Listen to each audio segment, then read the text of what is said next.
দ্রুতগামী নামটা কি শুনি? বেগ দ্রুত করতে গেলে বস্তু কমে,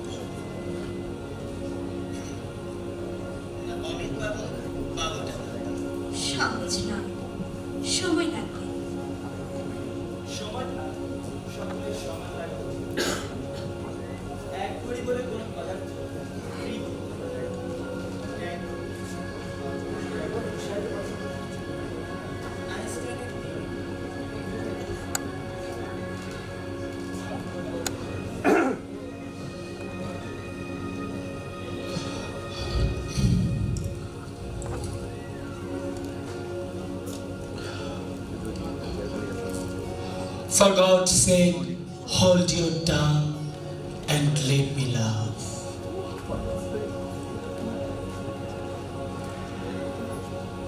ভেবে দেখো বন্যা, আজ এই সকালে ঠিক এই মুহূর্তে সমস্ত পৃথিবীতে কত অসংখ্য লোকই যাচ্ছে আর কত অল্প লোকই পেলে। আমি সেই অতি অল্প লোকের মধ্যে একজন। সমস্ত পৃথিবীতে একমাত্র তুমি সেই সৌভাগ্যবান লোককে দেখতে পেলে শিলং পাহাড়ের কোণে এই ইউক্যালিপটাস গাছের তলায়।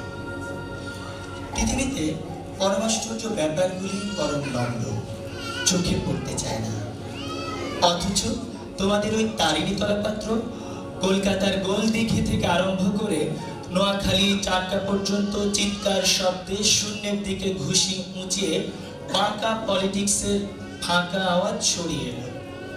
সেই দুর্দান্ত বাজে খবরটা বাংলাদেশের সর্বপ্রধান খবর হয়ে উঠল।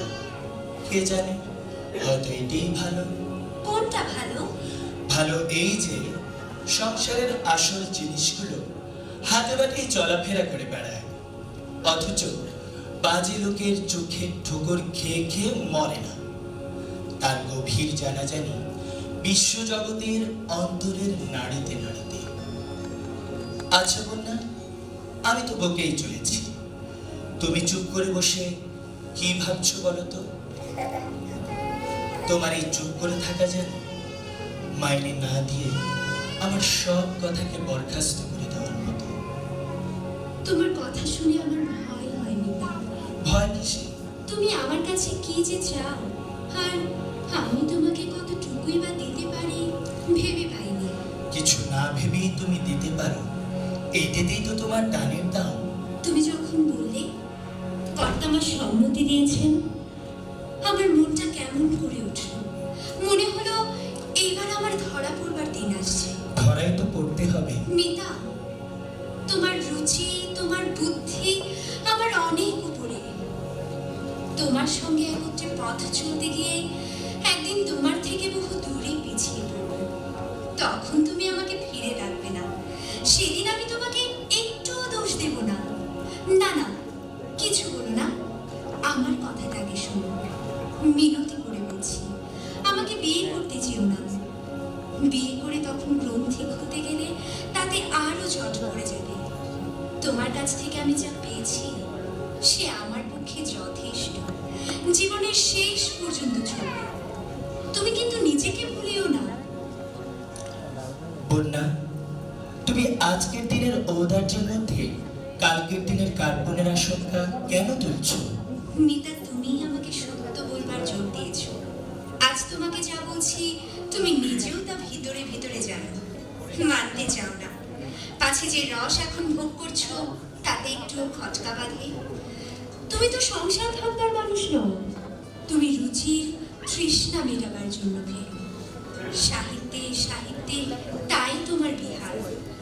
আমার কাছেও সেই জন্যই তুমি এসেছো। বলো ঠিক কথাটা? বিয়েটাকে তুমি মনে মনে জানো, যাকে তুমি সর্বদাই বলো বালদা, ওটা বড় রেসপেক্টেবল। ওটা শাস্ত্রের দোহাই পাড়া সেই সব বিষয়ে লোকের পোষা জিনিস, যারা সম্পত্তির সঙ্গে সর্বধর্মিনীকে মিলিয়ে নিয়ে খুব মোটা তাকিয়া ঠেসান দিয়ে বসে। বন্যা, তুমি আশ্চর্য নরম সুরে আশ্চর্য কঠিন কথা বলতে পারো। মিতা, ভালোবাসার জোরে চিরদিন যেন কঠিন থাকতেই পারি। তোমাকে ভোলাতে গিয়ে একটু ফাঁকি যেন না দিই। তুমি যা আছো ঠিক তাই থাকো।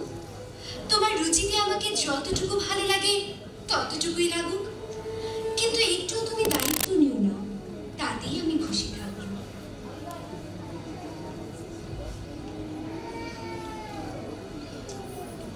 লোকে ভুলে যায় দাম্পত্যটা একটা আর্ট, প্রতিদিন ওকে নতুন করে সৃষ্টি করা যায়। মনে আছে বন্যা, রঘুবংশে অজ মহারাজা ইন্দুমতি কি বর্ণনা করেছিলেন? প্রিয় শিষ্যা ললিতে কলাবিধ। সেই ললিত কলাবিধিটা দাম্পত্যে অধিকাংশ বর্বর বিয়েটাকেই মনে করে মিলন। সেই জন্যে তারপর থেকে মিলন থেকে এত অবহেলা। মিলনের আর্ট তোমার মনে কি রকম আছে বুঝিয়ে দাও। যদি আমাকে শিষ্যা করতে চাও, আজই তার প্রথম কাজ শুরু হোক। আচ্ছা, তবে শোনো, ইচ্ছাকৃত বাধা দিয়েই কবি ছন্দের সৃষ্টি করে। মিলনকেও সুন্দর করতে হয় ইচ্ছাকৃত বাধায়। চাইলেই পাওয়া যায় দামি জিনিসকে এত সস্তা করা নিজেকেই ঠকানো। কেননা শক্ত করে দাম দেওয়ার আনন্দটা বড় কম নয়। দামের হিসাবটা শুনি। রোশো, তার আগে আমার মনে যে ছবিটা আছে বলি। গঙ্গার ধার, বাগানটা ডায়মন্ড হারবারের ওই দিকটাতে। ছোট একটি স্টিম লঞ্চ করে ঘন্টা দুয়েকের মধ্যে কলকাতায় যাতায়াত করা যায়। আবার কলকাতায় কি দরকার পড়লো? এখন কোনো দরকার নেই সে কথা জানো। যাই বটে বার লাইব্রেরিতে ব্যবসা করি দাবা খেলি। অ্যাটর্নিরা বুঝে নিয়েছে কাজে গরজ নেই, তাই মন নেই। কোনো আপোষের মকদ্দমা হলে তার ব্রিফ আমাকে দেয়, তার বেশি আর কিছুই দেয় না। কিন্তু বিয়ের পরেই দেখিয়ে দেব কাজ কাকে বলে। জীবিকার দরকারে নয়, জীবনের দরকারে। আমের মাঝখানটাতে থাকে আটি। সেটা মিষ্টিও নয়, নরমও নয়, খাদ্যও নয়, কিন্তু ওই শব্দটাই সমস্ত আমের আশ্রয়। ওইটাতেই সে আকার পায়। কলকাতার পাথুরে আটিটাকে কিসের জন্য দরকার বুঝেছ তো? মধুরের মাঝখানে একটা কঠিনকে রাখবার জন্য। বুঝেছি। তাহলে দরকার তো আমারও আছে। আমাকেও কলকাতায় যেতে হবে, 10টা 5টা। দোষ কি? কিন্তু পাড়া বেড়াতে নয়, কাজ করতে। কিসের কাজ বলো? বিনা মাইনে? না না, বিনা মাইনের কাজ কাজও নয়, ছুটিও নয়, 12 আনা ফাঁকি। ইচ্ছে করলে তুমি মেয়ে কলেজে প্রফেসরে নিতে পারবে। আচ্ছা, ইচ্ছে করব। তারপর? স্পষ্ট দেখতে পাচ্ছি গঙ্গার ধার। পাড়ের নিচে তলা থেকে উঠেছে ঝুরি নামা অতি পুরনো বটগাছ। ধনপতি যখন গঙ্গা বেয়ে সিংহলে যাচ্ছিল, তখন হয়তো এই বটগাছে নৌকো বেঁধে গাছতলায় রান্না চড়িয়েছিল। এরই দক্ষিণ ধারে ছেতলা পড়া বাঁধানো ঘাট, অনেকখানি ফাটল ধরা, কিছু কিছু ধসে যাওয়া। সেই ঘাটে সবুজে সাদায় রং করা আমাদের ছিপ ছিপে নৌকোখানি। তারিণীর নিশানে সাদা অক্ষরে নাম লেখা। কি নাম বলে দাও তুমি?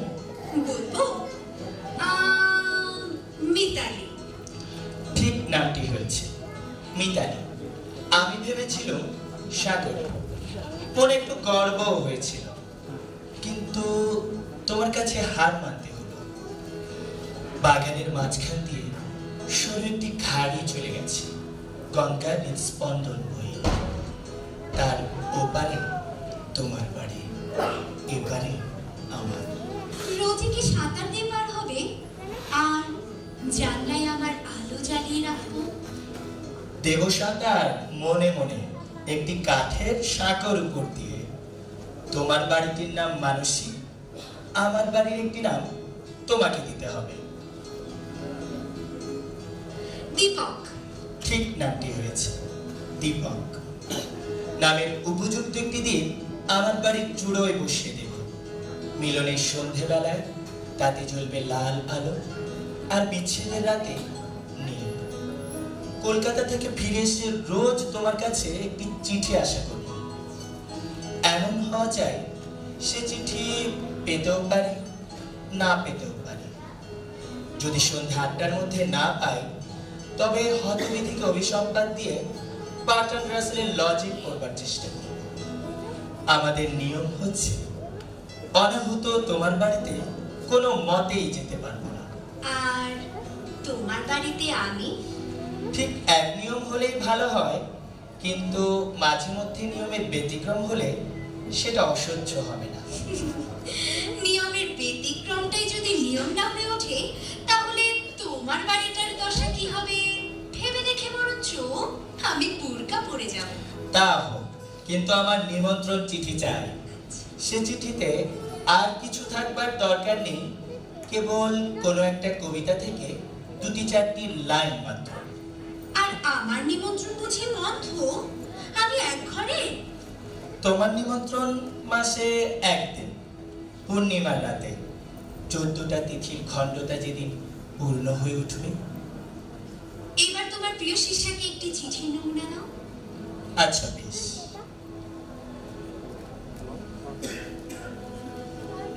চুমিয়া যেও তুমি আমার বনভূমি, দক্ষিণ সাগরের সমীরণ, যে শুভ ক্ষণে মম আসিবে প্রিয়তম, ডাকিবে নাম ধরে অকারণ। এবার তোমার চিঠির নমুনা দাও, দেখি তোমার শিক্ষা কত দূরে হলো। না, আমার এই নোট বই রাখো। মিতা তমসি মম জীবনম, তমসি মম ভূষণম, তমসি মম ভবজগধিরত্নম। আশ্চর্য এই, আমি লিখেছি মেয়ের মুখের কথা, তুমি লিখেছ পুরুষের। কিছুই অসঙ্গত হয়নি। শিমুল কাঠি হোক আর বকুল কাঠি হোক, যখন জ্বলে তখন আগুনের চেহারাটা একই।